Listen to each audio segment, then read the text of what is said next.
All right, happy Saturday. Welcome in. Last call here on WagerTalk TV. I'm Joe Raineri. We've got a whole lot going on here today. Got 130 some odd college basketball games. Got a slate of NBA games. Mix in, I think, even a UFC fight going on, title fight here tonight. Oh, yeah, and there's NFL playoffs, all of which we are going to spend some time here this morning breaking down and figuring out the best way to approach this. And if you are new to us here at Wager Talk Last Call, those of you joining us via YouTube, we certainly appreciate you. Hit that subscribe button, hit that like button, and, of course, utilize the live nature of this. Drop in any questions that you guys may have about these games and these slates here today, and we will do our very best to get to them. Also, a big shout out to those joining us via the Instagram live feed that we have on Wager Talk as well. Welcome in. We've got three of the best at Wager Talk to break these games down for you. We are going to welcome in, first and foremost, the one and only Mr. Bryan Power, ready to roll here. And let's see if we can get it going here, BP, because a lot going on today. Certainly in the NFL, we'll start there. Game number one will be the Ravens here today taking on the Texans, and a late game will be the Niners and the Packers, which is where you want to focus your attention on. So let's go there. Tell me, what are we looking at here tonight with the Niners and the Packers? Now 10 is showing up on a Wager Talk live odds screen here in many books around the country. Yeah, and that line move is certainly a little curious, isn't it, Joe, given how much we're hearing about the public taking Packers money line and whatnot. So that's interesting. But before we look at the game tonight, let's look back at what happened last week. Green Bay plus 7.5 was a shockingly easy win for me on Wild Card Weekend. The Packers go into Dallas. They punch the Cowboys in the mouth, score on a touchdown on the very first drive, and never look back. 48-32 upset. And really that final score was a little misleading. The Packers were eventually outgained 5-10 to 4-15, but the Cowboys were down 48-16 with 6 minutes remaining. They piled on some yardage and points in garbage time. But it should be pointed out, it was the Packers' first playoff road win since, I believe, 2016. And the coaching staff, Joe, I think we can all agree that the Packers face this week is a lot sharper than Mike McCarthy and company, who I just did not understand what they were doing offensively with all those runs in second and long. San Francisco, oh, by the way, they destroyed Dallas earlier in the year as well. And on top of that, they bring in the league's best yards per play differential. Now, earlier in the week, when I was speaking on Wager Talk today with Teddy and Prez, it was actually Steve Merrill and Teddy, to be accurate. I said this line looked a little big, but I've done a little deeping. I've dug a little deeper, I should say. And honestly, the weakest unit on the field here, I think we all know what it is. It's the Packers defense. Remember, Joe Barry's defense gave up 34 to Tampa late in the year, 30 to Carolina as well. That's a real red flag because Carolina, that was the only game in the last 4 weeks where they scored an offensive touchdown. I respect what Jordan Love has done down the stretch. We're talking about a 21-1 TD to interception ratio the last 9 games. That's fantastic.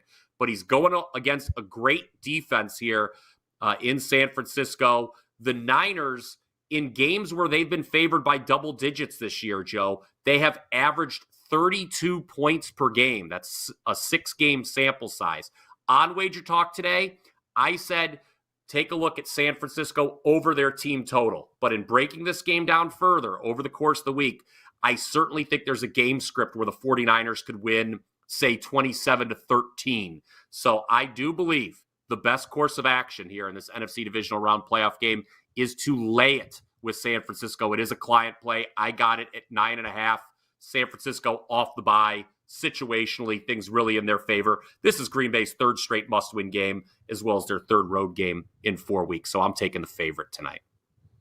Yeah, any update on the weather in that game? Going to be a factor, do you think? Because I'm still not seeing the total move one way or the other here. It still looks to be about 50 and a half. So, which is interesting because you got two camps there. A lot of people seem to think there's going to be some points in this one way or the other. And there were some reports of maybe some rain and some wind being an issue there. Does a shootout favor Green Bay, do you think? Or an under favor Green Bay or an over favor them?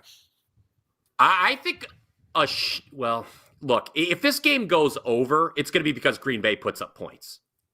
Right. I don't think this game gets like I said, there is absolutely a game script here where San Francisco covers the spread and the game does not go over the total. If Green Bay scores something like in the 20s, obviously, because I'm laying the points, I believe the game is going over the total. Weather would not bother me here, Joe, to answer your initial question, because what can San Francisco do? They can run the ball with Christian McCaffrey, and Green Bay has despite what happened last week against Dallas, they struggle to stop the run. Again, I thought Dallas was calling predictable runs. I just was in shock. And I was on Green Bay, and I was just in horror when I was watching for the Dallas play calling. I don't think weather would really be a factor, would not adversely affect the 49ers offense, what they want to do.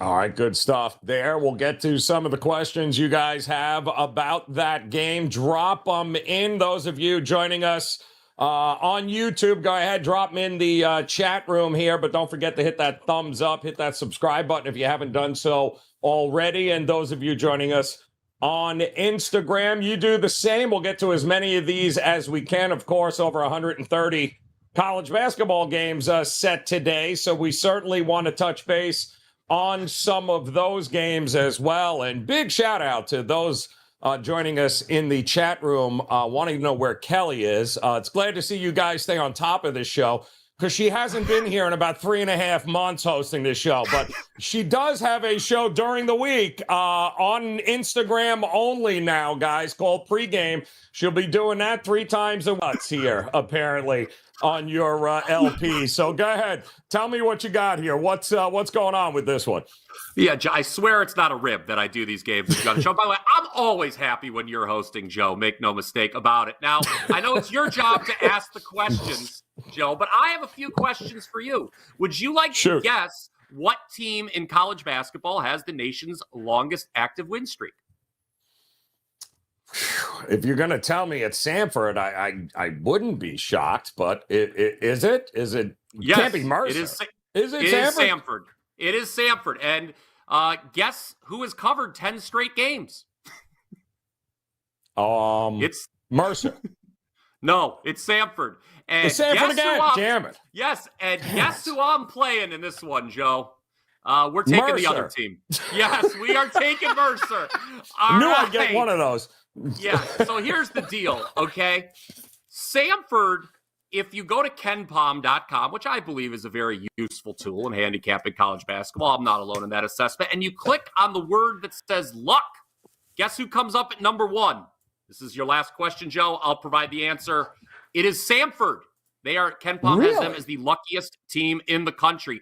And this is a great spot to fade the Bulldogs. Why?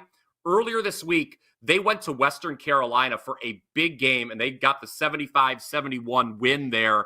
And on deck, granted, it's not until Wednesday, but they might be peeking ahead, Samford, to what is a double revenge spot against Furman. Those teams last year were the top 2 in the SoCon. Furman got the win the last week of the regular season, and that enabled them to win the regular season title. So this is what we call a sandwich spot in the business, Joe. Mercer, here's the thing. This play is going to come with one caveat. As you know, because we do the show every month, the college basketball show every Monday, and you ask us what we learned over the weekend, I said I'm really leery about backing road teams in college basketball at this point. Mercer is on the road here, and I do have some concerns about their ability to stay with Samford for a full 40 minutes. So what are we going to do? Let's cut the game in half and play the first half line. I'm on Mercer plus 7.5 here. Yes, Samford pushes tempo. They're 3rd nationally in adjusted tempo, but I cannot see them continuing to shoot 41% from 3 for the rest of the season, Joe. Look, Mercer's not going to cover this game without a good start. So that's what has me on the first half. Mercer has a positive first half scoring differential. Oh, by the way, they're going to be desperate after 3 consecutive conference losses. Take the points in the first half down in the SoCon. This one, I assure you, is worth everyone's attention on a loaded Saturday college basketball slate. All right, love it. There we go. Loaded college hoop slate and ready to go with Sanford and Mercer right off the bat here. And let's check it out here. Also, big shout out to B. Reed here, who wants us to know that listening to BP breaking down Mercer and Sanford is offsetting my morning coffee. You and me both, which is why I've been drinking bourbon since about 9 o'clock, knowing he was full, in fact, going to be on this damn show. So, yes, welcome to the club here, B. Reed. We certainly appreciate it. Clint has let's see, going back Cincinnati and Oklahoma here today. Tell me what you got going on here with this one. Now, I did not receive the memo that drinking bourbon was allowed here on Wager Talk's last call. I guess based on the name, I should have thought it would be, so I'll keep that in mind for next time they invite me. All right, good question by Clint.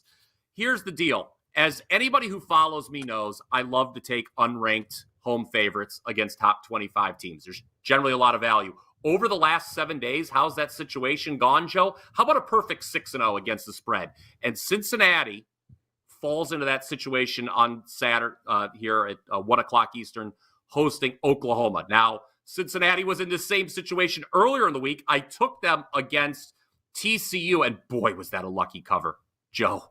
They were literally covering for, I think, 5 seconds, and it was in overtime that they did. They won by 4, laying 3.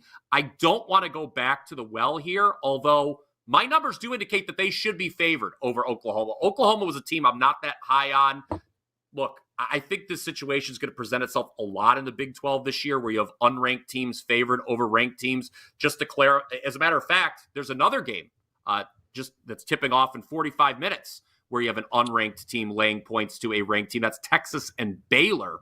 I actually would prefer taking Texas today to taking Cincinnati. There we go. And there's the question. There you go. All right, so you're thinking Texas not losing 3 in a row? Is that your thinking here, that they'll grind this one out against a pretty good Baylor squad? Yes. Now I know, again, Baylor failed in this spot as a ranked team going to Kansas State. By the way, how about Kansas State is 5-0 in overtime games this year? That's insane. I guess it's the Kelly Stewart mojo. But again, we're a happy year here, Joe. Anyway, I think Baylor, going back to what I said about Samford earlier, red hot 3-point shooting, I don't think that can be sustained. And if a team's going to regress from behind the arc, Joe, when are they going to regress? When they're on the road. So I would lean Texas. Hook them. I'll keep the horns up because I don't want to offend anyone in Austin there. I would take Texas in that game. Yeah, that's way too late, dude. You've offended everybody here, so why should you stop there? It might as well include everyone in Austin as well. Great stuff there, BP. We certainly appreciate it. Tell the fine folks that are muddling along here through you what's going on at Wager Talk right now, what you got going on at your page.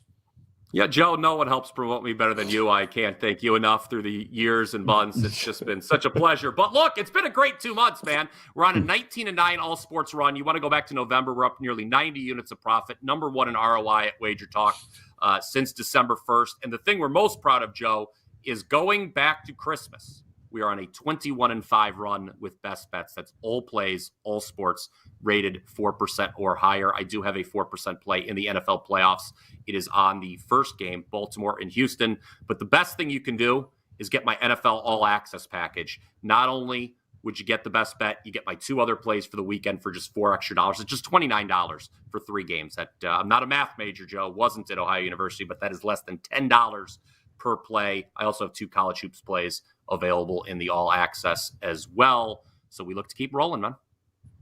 Love it. All right, quick question here about Mark Andrews. I don't believe he's playing. If I'm not mistaken, they said not this week, but maybe next week, as you're wondering if he's going to be a decoy. He's going to be a hell of a decoy in street clothes on the sideline. That might worry somebody next week, but definitely not this week, unless something has changed. I don't think he was going. He did practice, but it looked like they opted maybe to hold off on him until I would say next week is probably a better shot. I can't even believe he's available, quite honestly, after that ankle injury. Yeah, I mean, it's crazy. I mean, guys, all year we heard about Aaron Rodgers saying, I'm going to come back, and then that never happened. But yes, Mark Andrews has officially been, unless if they're pulling an old fast one, which you can get away with in college football and college basketball, Joe, but they don't let you get away with that in the NFL. They don't let you say, hey, this guy's been ruled out, and then he plays. Mark Andrews was, in fact, ruled out, I think, within the last 12 hours or so. So, I don't know. I think the Ravens can still move the ball against the Texans. Yeah.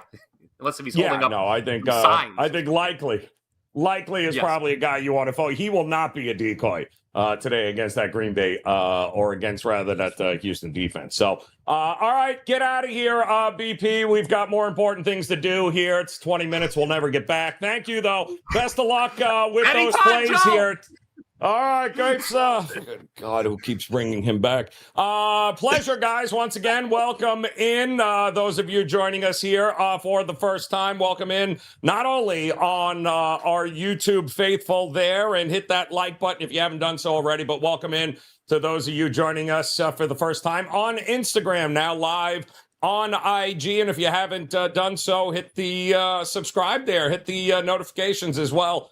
And you'll know every time we go live with one of these crazy-ass shows as we welcome in the one and only Mr. Mark Zinno next up here, ready to roll on what is going to be a loaded card here today, Zin, for you, not just, of course, in the NFL, but I know college basketball as well. But let's start with Baltimore and Houston here. Is this, I believe you have an interesting take. You've been talking about this all week. It's an interesting take on this game here. Lay it out for us here with the Ravens taking on the Texans. Yeah, look, this is not an angle I normally would play just because I think that I know there's a ton of variance in an angle like this, but the numbers were overwhelming to me here. The Ravens are one of the fastest starting teams in the NFL. They averaged 6.2 points in the first quarter of the season, and that number jumps up to 7.3 points at home, trailing only Dallas in the NFL.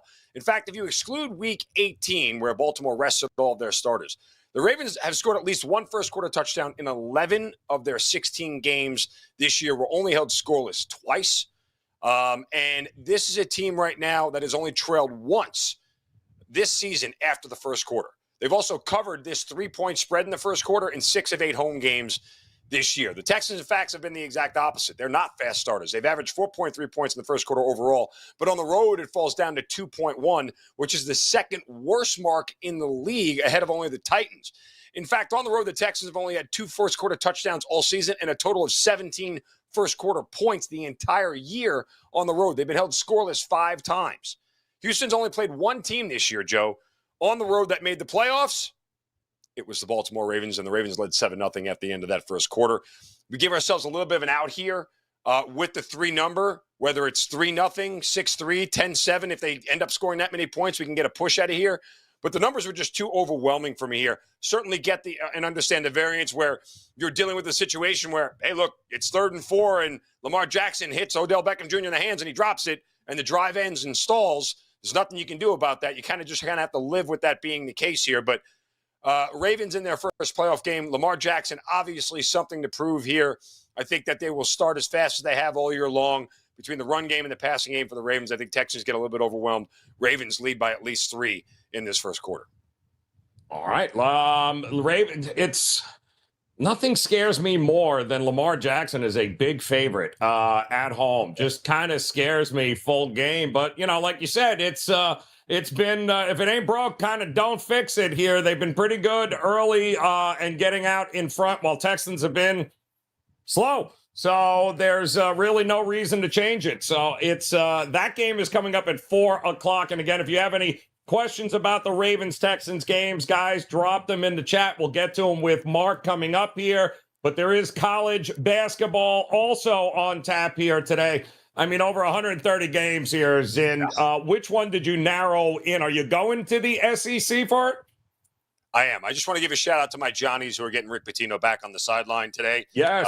Because how is COVID still a thing? How are we not allowed to play with COVID? But anyway, beyond all that, Johnny's going to come up with a big win today. Just that's the fan in me talking. But I will look at the SEC here. Arkansas hosting South Carolina. Joe, I think it's time to hop back on the must bus. Shirt off and all, it's maybe time to get there. I think we kind of hit the bottom of the market with South Carolina after their 2 road losses to Florida and Georgia.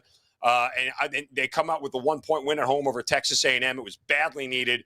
And Arkansas's defensive numbers haven't been great this year, but I think you got to peel back the layers and really understand why their numbers are what they are.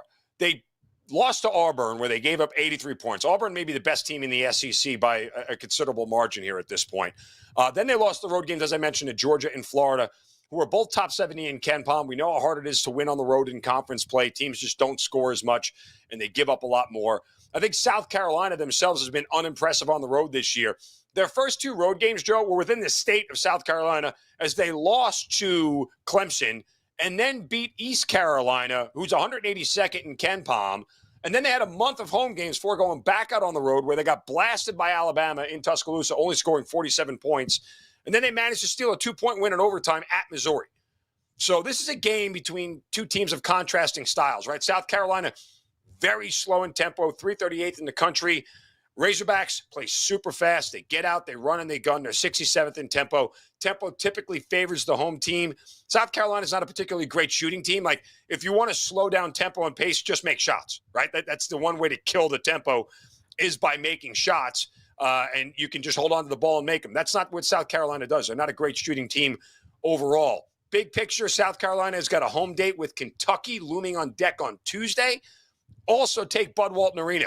The whistles seem to come out a lot at Bud Walton Arena for the Razorbacks. In fact, Arkansas, number 3 in the nation in free throw attempts per game. As long as they make their percentages of around 73, 74%, should be enough here to cover this 3.5 number. It's and South Carolina having a bit of an issue hitting some free throws. Apparently, they don't like doing that very much, and they didn't do it last game too, which is what absolutely screwed them up against Georgia there. So they left 15 or 16 points off the board because they couldn't make a damn free throw in the second half here. It is absolutely a loaded slate here today in college basketball. What do you got going on? Ready to go over at WagerTalk, Zen? Joe, that Arkansas play is a free play and a client play for everybody out there. NFL 3-pack on a 8-2 run, last 10 NFL plays. Over 62% in NFL since the beginning of November, 25% ROI in the NFL since the middle of October. So we've been hot. We're going to stay hot. Again, WT.buzz/MZ, where to go to get the 3-pack of NFL plays on today's games only. We'll be back tomorrow as well for more. So we got a couple of questions here in the chat about the Ravens here, and Ghosted says, we haven't really seen Lamar take off running much this year. Could we see him try and make plays starting today? Over 51.5 rushing yards, I'm guessing, is what his prop is here. Sometimes it's just the threat of him running. It does more damage than him actually running here. What do you think, Zin? No, and that's part of it. Look, D'Amico Ryans, as a former DC and defensive guy, is not going to try to over-pursue Lamar Jackson. Right? Like, I think you're going to see the situation where Jackson has 4, 5, 6, 7 seconds back there moving around, because he knows if they over pursue and they don't get him, Lamar is streaking down the field for 30, 40 yards, and it's just absolutely going to break the back of the Texans. So I don't expect Lamar to see a lot of pressure, and it's going to be really hard for a Texans defense with a banged-up secondary that isn't really all that good, to be perfectly honest, to be able to cover for 4, 5, and 6 seconds. So I would probably lean the under on Lamar's rushing yards. The only, problem with that is that, he could break it all in one run, right? Like, all it takes is one play for Lamar to get over here. And I would say this much. Here's the other thing I would say against it. If the Ravens get a lead, they will use the running game and grind this pace down and use their defense to just shut down the Texans. So, it's one of those things where if it doesn't happen in the first half and he doesn't get super close to going over that total in the first half, I don't know if it would happen for the game. B. Reed has a good question also in there regarding the fact that the Ravens haven't really played any meaningful football in a few weeks now. Are you worried at all that they come out of the gate a little bit slow in this one? Sometimes a couple weeks off isn't a great thing as far as rhythm and timing and everything else, or does it not matter for you? Look, it matters. I don't think you can ignore the fact that they haven't played a worthwhile opponent since Miami, right? Like they haven't really had to break a sweat against anybody. There is something to it, but I still think John Harbaugh is the best preparation coach in the league. His team is almost never unprepared for any game. What this boils down to really is Lamar himself being able to elevate his play. As long as he's not turning the ball over, as long as he's completing passes and not making mistakes, guess what? The Ravens are just flat out a better team. There's a reason why they're a 9.5-point favorite here. Like if they were less than that, you could put more of that into it. But this is a team defensively that should set the tone early. And I think that when it comes to worrying about them starting slow or whatever, this is a crowd is well aware of that same thing, and they will not be happy. And you'll hear the boos come out pretty quickly. Remember, I don't know if I covered this team in Baltimore for 10 years, including their Super Bowl run in 2012. The fans will have no problem booing this team out loud if they start slow, and that's the last thing they want. This is one of the better home field advantages in all of professional football. And if the Ravens start slow, they will hear it, and they will need to get going quickly. So I get the point, but I just think this team is too well coached and too talented to start that slow. Yeah, well, I mean, they are going to be the biggest public dog of the week here. I think even more than what the Packers are getting right now. But it won't be too long before we get it all squared away. Kickoff coming up 4:00 this afternoon. Zin locked and loaded, ready to go over at WagerTalk.com. We appreciate it. Zin, as always, best of luck with your plays here this weekend. We'll see you again during the week. And that means we've got another interesting take coming up here with our man Skee. Profit on this Ravens and Houston game. And again, want to send a shout out to those of you joining us here live in YouTube there. Hit that subscribe button, hit that thumbs up, guys. And also a big shout out to those joining us via Instagram now here on Wager Talk. Make sure you guys are following as well. Skee, what is going on here, my man? Don't get me started about the Lakers. Do not get me started about the Lakers. All right. I don't know what I hate more, the Lakers or the Heat, but I want to get your take on this game coming up in the Ravens because you're not alone in thinking this might be the best way to approach this game. Lay it out for us here. Yeah, how am I doing today? I have a throbbing headache, and I'm glad you threw the Heat in there because I wasn't going to let you slide with just punching on the Lakers. The Heat absolutely pissed me off yesterday, so got to throw them in there. How I feel about this game, Zinno did a lot of the work for me, so I'll try not to repeat too much of what he said, and he gave a lot of good numbers. I like the Ravens in the first half, and, he talked about being able to get them prepared, and they are the more fresh team. You can talk about rest versus rest, but having an extra week, and this is a Ravens team who has been at home since after that Christmas game. So I like everything as far as that's concerned about the Ravens, and I can't go without saying this because I've said it so many times before. But in the playoffs, a lot of who I look at and what I look at is, who do I trust more as far as which is the better quarterback? And in this game, I'm going to be honest with you. I'm not a big believer in Lamar Jackson, and I do love C.J. Stroud. The reason I like the Ravens here is because I feel like Lamar has it easier. This Ravens defense is a hell of a lot better than what C.J. Stroud is going to be looking at the other side. The reasons the Ravens start off strong has a lot to do with their defense. They're number one as far as points allowed per game in the first half at 7. So if it ain't broke, don't fix it kind of a deal here, Joe. I believe the Ravens are 14-3 ATS in the first half. And I just expect them to have a game plan for C.J. Stroud. They've already seen him once. Like Zinno mentioned in that first matchup, Texans couldn't even score a touchdown. They ended with 9 points. So I think they'll have something ready for him. And I believe they'll have a game plan, a game script for the Ravens to go out there and get some quick, easy points. So first half, -6.5 was the direction that I liked in this game. I love that. Flex Clips on Instagram compares. He thinks what's going to happen is Baltimore is just going to come out and run them right over, much like Michigan did there to Washington. They're not going to have an answer for the ability to be able to shove it right down their throat. Now, they've been pretty good, Houston, against the run this year, but there's levels to this. The schedule is the first thing that pops off. It's like Houston beat some teams, but in a dome, and they you ain't beating Lamar and his ability to be able to run. So I think at Baltimore, I think the best shot for Houston really is they got to try to keep this thing close, but trying to and doing it, Skee, early on are two different things, because once Baltimore starts getting a lead and plays from in front, it could be lights out early, which is kind of the direction you're thinking this game's going to go. By the time we get to the half, it could very well be lights out. You ain't going to be playing from behind and dropping back 30 times and thinking you're going to beat this Ravens pass rush. I agree 100%. And I am a little bit nervous about the back end just because, like I said, I do trust CJ. And I think, the more the game goes on, he will start to try to, figure things out a little bit there. So I just don't want anything to do with the back end of this game. I believe the Ravens punch first, and I believe that defense comes out and plays huge. Yeah, I can tell you too, Skee, our good friend Jabaki brings up a good point. Stroud over on his pass attempts. What is the choice going to be if they're down double digits at the break?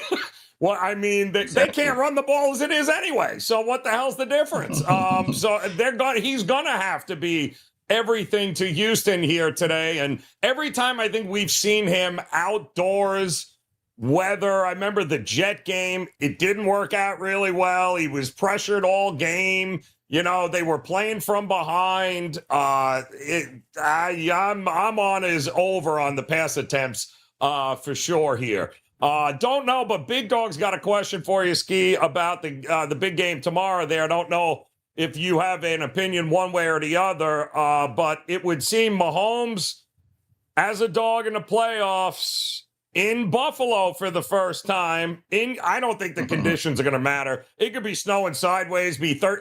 Does it really matter to Mahomes and Kansas City what the condition? I don't think it. To me, this is a level playing field. Outside of it being in Buffalo, nothing else I think gives an edge to either team here. Do you? This is a very tough game, and I'll be honest with you. I feel a lot stronger about the other game for tomorrow, but if I have to say, it feels very much like it's finally that time where Buffalo, takes advantage of a lesser Kansas City offense than we've seen in previous years, and just thinking they can finally get over the hump. Am I willing to go bet it? I don't think so, because Mahomes, I think there's only one game he hasn't covered as a dog so far in the playoffs. It's very hard for me to go against Mahomes. I know Andy Reid is the kind of coach where he'll play a really hard first half, kind of take his foot off the pedal in the second half. So maybe if you do like Kansas City, you just take them first half. But it's tough for me to get involved in that game at all. I'm honestly going to be playing the other one. Yeah, I do not think under any circumstances the weather, whatever it is going to be, a leg up for either Baltimore for Buffalo or Kansas City. I think it's outside of it being in Orchard Park, which is what Buffalo has been screaming about now for 3 years. If it only went through our house. Well, there you go. You had a playoff game last year and you lost, Buffalo. So let's hope things turn around here against Kansas City. Careful what you wish for here. We got an interesting slate of games. Shoot, go. You missed the first half. So I would like your opinion on this first half look or angle.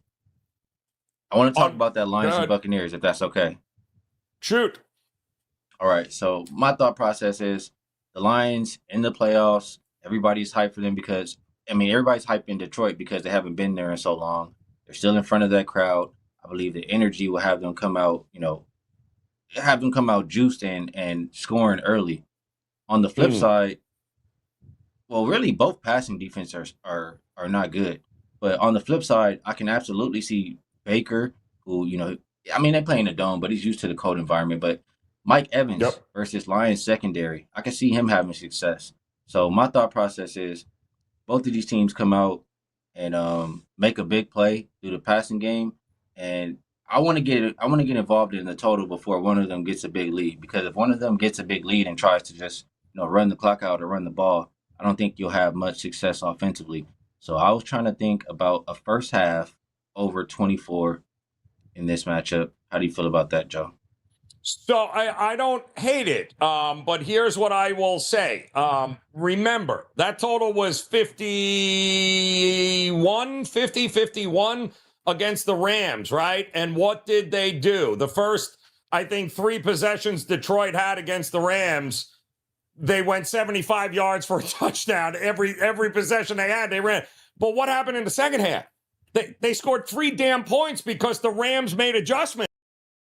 Couldn't score anymore. So, I think if the scoring is coming in this game, I am with you. I think it's early because that Rams defense is not as good as this Bucs defense. It's not. I know they got Aaron Donald, but this Bucs defense is going to be the best unit out on the field. So I'm thinking that the points, once these teams have, catch their wind here and they understand what's going on and what each team is trying to do, they're not going to let Mike Evans, beat them deep every time. They're just not going to do it. So I think the scoring, I'm with you, comes early. And then I think it's going to be a slugfest in the second half where the defenses rue the day. I don't think this one gets over either. I didn't think the Rams game was going to get over. And it didn't because of 3 field goals in the second half. I think this is going to be similar where the points are coming early. And then in the second half, it's going to be a battle, but the defense is making the adjustment. So I think it's going to be an interesting one. Of all the dogs this weekend, Tampa, I think, is the one that maybe people are looking at more so than for an outright win anyway. I think they may have the best chance at pulling the outright upset. Is that fair, or is it Kansas City in everyone's mind? I think that's fair. They've been road warriors all year long. They failed to cover only, 1 game so far on the road? Yep. And Lions, they haven't even been here. You never know if those nerves kick in. So I think they're definitely alive. Yeah, listen, they celebrated it like it was, 1999 last game there. Like, good God almighty, damn. Like, dude, you won a game. Like, settle down. You got a lot more to go here. But it is in their building, and they have been pretty good. But I'm kind of with you. I think points are coming early, not late in that one there. Limited car. I think we got about 7 games or so on the hardwood here today. Skee was there. I went and took Cleveland right off the bat, simply because I got a better rested team here against Atlanta, who's on the second of a back-to-back. 6th game, I think, in 9 days now. Trey missed last night. Even if he goes tonight, I still think I get the better team playing better basketball against this team coming off a game. I think Cleveland's a no-brainer here tonight. Skee, was there one you looked at? Well, honestly, I'm passing on the hardwood today. In a rare occasion, I didn't love anything, but I'm not looking to go in front of Cleveland on the streak that they're on. They're playing really good basketball. I know Atlanta is coming off of a nice win yesterday, but Cleveland's been playing the better basketball for longer, more consistent basketball. So yes, I'm with you. I would only look towards their direction. And only other one that kind of stands out to me here is to see Utah as a dog again. Oh. Like, they've been playing really good basketball. I know they lost to OKC, who's like an upper tier team. But Houston, they have not been playing good basketball. They have been good at home all season long, but I'm not certain the Rockets deserve to be favored in that game. I think the Jazz could be another, small barking dog. Yes, I'm with you there. They had their opportunities against OKC at home. They didn't get it done last game, but I do think they've got a good shot here. I also think, quite honestly, we're getting a little out of control here with OKC. I think Minnesota at home, too, probably holds serve against them here today. And that number, Skee, if I'm not mistaken, with Minnesota was 3. Does that sound about right? Yep. 2.5, 3. So the money is coming in on Minnesota. I kind of agree with it here. I think it is, who the hell is going to defend Anthony Edwards? Lou Dort may not even play for OKC here today. So, are you going to grab a lot of second chance points if you're OKC against the Twin Towers there? It's very seldom. I feel like at this point, Minnesota has proven themselves. They're a really good team. Razor, it makes sense why Razor would like OKC. He's probably looking at it. Everybody's better than Minnesota. They've only lost 2 games. This is how my guy caps. I'll do a Razor impersonation. Everybody They've only lost 2 games at home, and the line is not moving. So he wants to go the opposite direction and bet the Thunder. But it's hard for me. It's hard for me to get there with them just because of what I just said. You could think about it last night. It didn't happen that way. Boston was undefeated, and they lost at home outright yesterday. It could very well happen in Minnesota here today, but they've only lost 2 games at home. They've been the Jekyll and Hyde home-road dichotomy. I'm not willing to bet against Minnesota straight up losing at home. I'm just not. So I'll be against Razor today. I'll lean towards the Wolves. Going with the Wolves. Are we still on the Toronto Raptor over kick? They're at the Garden here today against the Knicks, who I guess are trying to play some defense all of a sudden. But the Raptors don't seem like they're having any of it. They are talking about a 180, man. New look Raptor team. A little more three-point shooting, a little more up-tempo, 228 to 229. So it looks like the market thinks maybe the over is the way to go in this one. You were on a hell of a run with betting their overs here since the changes. Yeah, this one, it's tough because the two teams that were involved in the trade, and they're both playing, opposite right now. The Knicks want to play slower and play more defense. The Raptors want to get out and run and play up tempo. So it's tough to think, which one is going to be able to take advantage here in this game. I will say I usually think the home team controls the pace a little bit more. And honestly, the home team is probably the better team in this matchup. I know the line is coming down as far as the spread is concerned. I'll say like this, and I know based on what I just said, it probably, doesn't correlate too much, but I think Toronto and the players over there cared a great deal about this game and to give it to New York. And I also think that New York cares. I think OG cares. In that situation where I think it could be a tight game, I would just grab the points with the Raptors and just think it will go down to like a one-possession game. As far as the total is concerned, if I like the Raptors, that means I like more points because they're going to be pushing it every single chance they get. And the Knicks, if they're behind, they may have to quicken their pace to get back in the game. So lean Raptors, lean over. But again, I have to remind everybody, I'm just saying this, and I did not even cap NBA today. I'm just talking off my knowledge, and I won't be betting anything on the hardwood. Yes. And anybody willing to lay 7.5 with the Bulls, go for it. Even though it's against Memphis, who seems to play really well for 3 quarters and then eventually just gives out because there's nobody left on this damn team here, Skee. Absolutely not Memphis. If it was anybody else, it would be double digits, man. If it was anybody but the Bulls, it'd be 10, 11, 12 points. But it's the Bulls, and you can't bet on Memphis right now. They got half a team here. What do you got locked, loaded, ready to roll over at WagerTalk for the fine folks? Well, I am so far 6-1. In NFL playoffs, and I've only loaded 1 NFL game for today, and I shared it with you guys earlier. So Ravens first half is my play for today. I will load up some more plays for, the game for tomorrow. We kind of talked about that one a little bit as well, Joe. And I want to let everybody know that my top plays have been really good in the NBA, 4% and higher, 3% higher, however you want to look at it. And I'm lining up some really good ones in the next 4 or 5 days. So could be a good time to get involved in a 7-day all-access pass. Yeah, and a big shout-out to SoCal Warrior, who wants you to know here, Skee, that watches you on the NBA show during the week here on Wager Talk. Also wants to know he's officially on the IR as a Laker fan as well. Apparently, the SoCal Warrior, the Lakers are also on the, oh, hell no.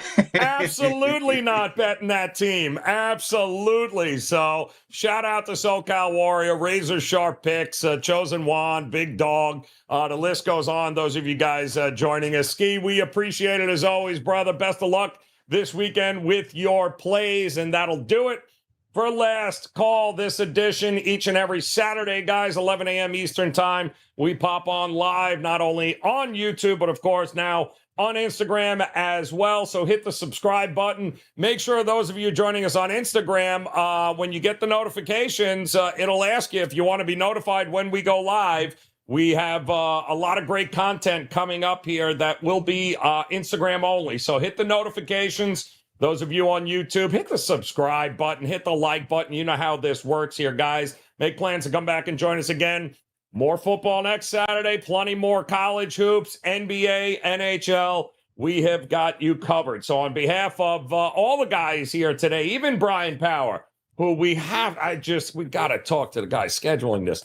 Brian Power, Mark Zinno, and Skee Profit, we appreciate the time here, guys. Best of luck with all your plays this weekend. Come back and join us again this week. Plenty more content coming your way here on WagerTalk TV. Until next time, cash those tickets, guys. We'll see you again soon.